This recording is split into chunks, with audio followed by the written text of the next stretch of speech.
Zahra, est-ce que la rumeur est normale? Est-ce qu'elle fait partie de toutes les structures? Je n'aime pas généraliser, donc pas toutes les structures, mais ça peut arriver. Et puis,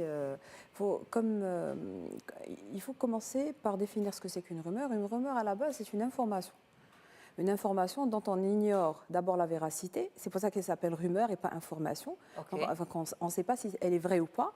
Parce que ça commence souvent par « il paraît que ». Il paraît que. Et pourquoi on l'appelle rumeur? Parce qu'elle n'émane pas d'un circuit professionnel ou conventionnel. Donc il n'y a pas une information descendante ou ascendante sous format de notes, de procès-verbal, d'email, de courriel, etc. Donc, la rumeur, en général, et c'est pour ça qu'on dit bruit de couloir, parce qu'on ne sait pas d'abord si elle est vraie, et on ne sait pas qui l'a dit, qui a déclenché. C'est des oui-dire. Souvent, c'est des oui-dire, ou peut-être, au fait, la rumeur peut être une information vraie, et peut être une information qui n'est pas vraie. Et justement, c'est pour ça que le traitement de cette information va changer du circuit de traitement de l'information normale, conventionnelle dans une entreprise. C'est ça. Alors avec vous, justement, comment doivent réagir les managers face au bruit de couloir et aux rumeurs? Parce que le manager reste quand même un membre de l'équipe. Et donc, comme on dit, il va finir par l'apprendre, il va finir par le savoir. Ces bruits de couloir lui arrivent aussi. En tant que manager, quelle réaction faut-il avoir pour préserver une bonne cohésion d'équipe, pour préserver la bonne ambiance, pour préserver le bon déroulement du travail? Alors, il n'y a pas de recette magique parce qu'il n'y a pas de personnalité figée. Chacun a son type de personnalité et chacun il va gérer une situation à sa manière. Sauf que ce que moi je propose comme solution, c'est que d'abord, il faut s'assurer de la fiabilité de cette information pour juste savoir d'où est-ce que la rumeur est vraie ou pas. Qui doit s'en assurer? D'abord, c'est lui. Le manager. Lui, parce que puisqu'il va voir l'impact sur son équipe, sur lui-même d'abord en tant que manager, sur le travail, sur son travail et sur aussi sa relation avec les personnes avec lesquelles il travaille. Donc du coup, il doit aller s'assurer de la fiabilité. Et ça, je pense que c'est l'élément le plus important dans une entreprise, c'est la fiabilité de l'information, quelle que soit cette forme. Donc maintenant, quand c'est des bruits de couloir, ce sont des choses qui ne sont pas formelles ni formalisées, il doit aller chercher cette info.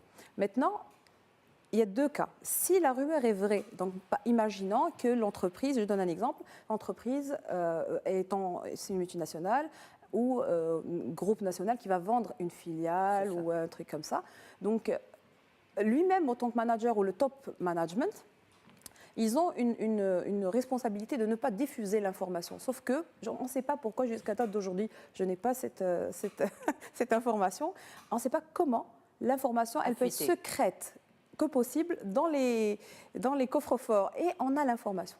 Maintenant, c'est deux manières de faire. Soit je vais aller limiter, et moi je préfère qu'on limite les dégâts, parce que tant qu'il n'y a pas d'informations sûres, il y a interprétation. Et quand il y a interprétation, il y a ambiance toxique. C'est ça. Donc le manager a la responsabilité envers ses équipes et envers lui-même d'aller dire voilà ce qu'il y a. Peut-être il y a des choses à dire et des choses à ne pas dire. Même le dire.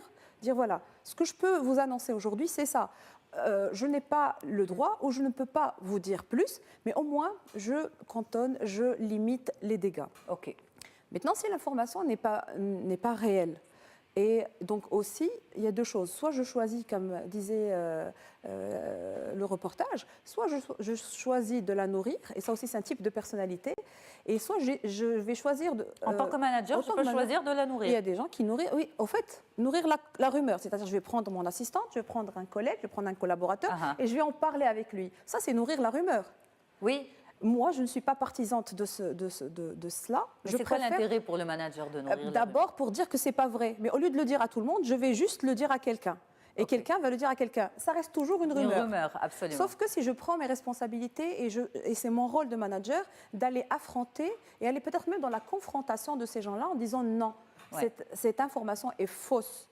Et donc ça c'est la posture du manager qui est en jeu et c'est la capacité du manager à gérer ce type de situation qui est très, très difficile. Alors, vous avez pris comme exemple, Fatem Zahra Mzioud, le cas où la rumeur concerne la structure.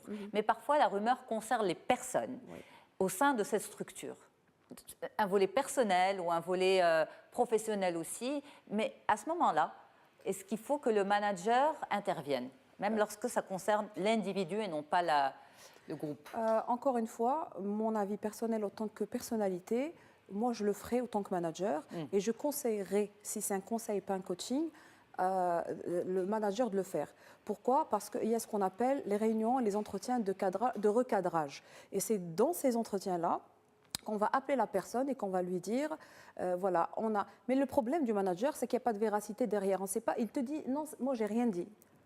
Donc, j'ai rien entendu. J'ai rien entendu, j'ai rien dit. Donc, du coup, même dans le recadrage, il faut que ça soit factuel. Il faut qu'il y ait des faits. Et dans la rumeur, il n'y a pas de faits. C'est pour ça que c'est très difficile de la traiter d'une manière professionnelle et cadrée. C'est ça. Est-ce qu'il y a des environnements qui favorisent les rumeurs, justement? Absolument. Pratiquement tous les environnements de travail. Dans le sens, est-ce que, par exemple, lorsque l'information manque, la communication manque? C'est ce que j'ai dit tout à l'heure. C'est ça. Quand on est un manager, et malheureusement c'est le cas de beaucoup d'entreprises, marocaines en tout cas celles que je connais le plus, c'est qu'on ne favorise pas la circulation de l'information. Le droit de c'est un droit. L'information et la communication, c'est un droit. Et qu'on n'autorise pas et qu'on ne le donne pas, et on a l'impression que c'est une faveur. L'information en entreprise n'est pas une faveur, c'est un droit. Bien dit. Voilà. Bien dit, bravo, c'est un droit, exactement. Tu as parlé de culture. Je pose une question, il n'y a pas de préjugés, sinon ça fait stéréotype après. Non, pas du tout, mais il y a une philosophie, il y a Socrate, c'est connu, les 3 passoires de Socrate, qui dit tout simplement, quand quelqu'un vient avec une information, il lui pose 3 questions, est-ce qu'elle est vraie, est-ce qu'elle est utile, est-ce qu'elle est bien pour moi? Et si c'est oui, oui, oui, là, il lui aide, il l'autorise à le dire. Donc, si on arrive à faire ces filtres, c'est des filtres. Et ça, c'est un outil très important pour un manager pour ne pas rester dans l'écoute négative et pas active. Alors, Madame Zala, on va sur les questions des téléspectateurs? Ok, on y va. Pour Nourdine qui vous dit, l'employeur est-il tenu d'intervenir en cas de rumeur? Tenu. Est-ce qu'il est tenu? Justement, j'ai répondu peut-être à cette question en disant qu'il faut...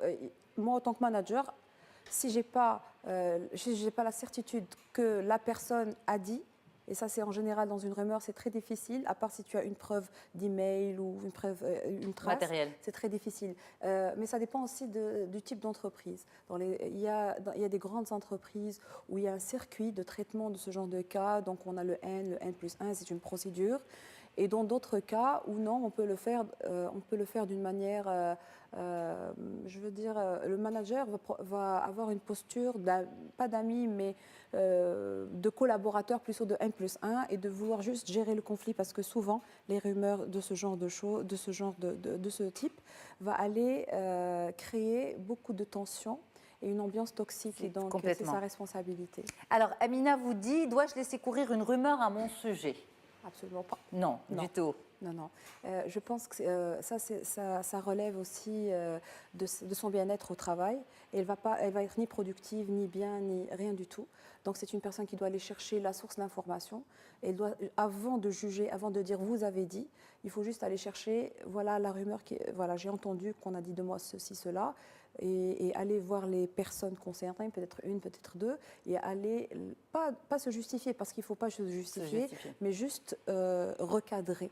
Et donc, elle devrait aller traiter cette rumeur pour qu'elle ne se propage pas. Parce que tout ce qui n'est pas défini, réglé, il peut avoir des impacts très, très, très, très négatifs sur la personne. Eh bien, merci beaucoup, Fatem Zahra Mzeoud Bennis, d'avoir été avec nous. Merci. Vous acceptez de continuer l'émission? Bien sûr. Parfait, oui. Merci. Je suis très intéressée même. Merci beaucoup, Fatem Zahra. Vous êtes coach de dirigeant, consultante. On continue l'émission juste après une courte pause. À tout de suite.